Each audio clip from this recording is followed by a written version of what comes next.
Olá pessoal, aqui quem fala é Michele Camargo e no vídeo de hoje a gente vai discutir o que é PSIG e PSIA. Esse assunto ele é importante porque é muito comum em manuais técnicos de equipamentos fabricados nos Estados Unidos principalmente, vir com esse tipo de unidade, PSG ou às vezes PSIA. E aí os desavisados ficam sem saber o que é isso, né? Vamos por parte, né? O que é PSI? Bom, PSI do inglês Pound Square Inch, ou seja, libras por polegada quadrada. Então é uma pressão normal, a pressão aquela do manômetro, que você vê no manômetro, ou aquela de calibrar pneu no posto de gasolina. Muitas vezes você chega, pede para o frentista calibrar o seu pneu, ele pergunta quantas libras, você responde 30 libras. Na verdade, você teria que responder corretamente libras por polegada quadrada, mas aceita-se, né? Todo mundo fala libra, assim como se fala quantos quilos de pressão, né? Fazendo menção quando você tinha o KGF por milímetros quadrados, que hoje não se usa mais, né? Esse sistema técnico está caindo em desuso, a gente vê mais em livros mais antigos. E aí vem a pergunta, o que seria esse G, o que seria esse A? Bom, então PSI é uma unidade de pressão, ponto, né? Não tem discussão. Agora o G, ele faz menção a gauge. Gauge no inglês é manômetro ou manometria.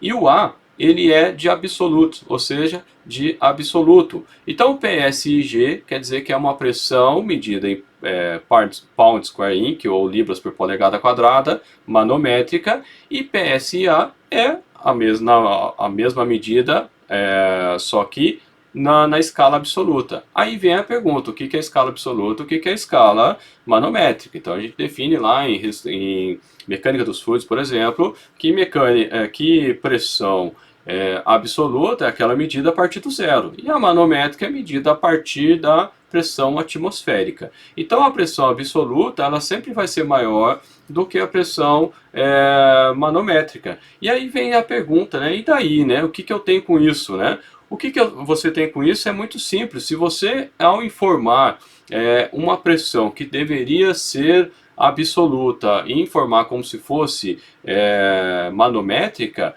no caso de um equipamento, por exemplo, a máquina simplesmente não vai funcionar, porque vai estar trabalhando, ou você vai estar fornecendo, por exemplo, ar comprimido, numa pressão mais baixa do que a máquina precisa. Ou um caso mais grave, né? Se você fornece, você diz que a pressão que era para ser absoluta, você fala que é uma pressão manométrica, usa o PSG, por exemplo, para um projeto, você vai considerar uma pressão menor do que deveria e você vai ter problema com certeza.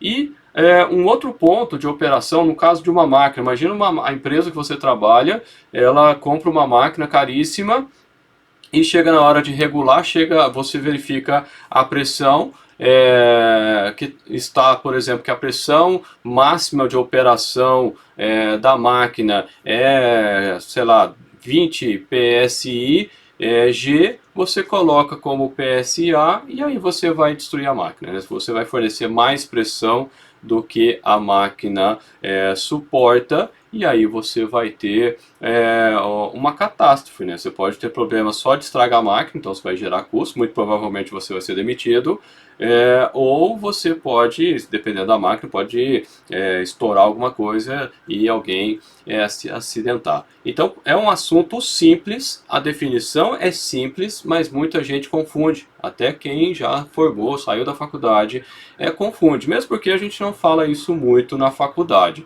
O que se usa aqui no Brasil é a terminologia ABS. Então quando eu quero fazer menção à pressão absoluta, eu uso PABS, por exemplo, o ABS mais abaixo, né, como se fosse um índice da pressão.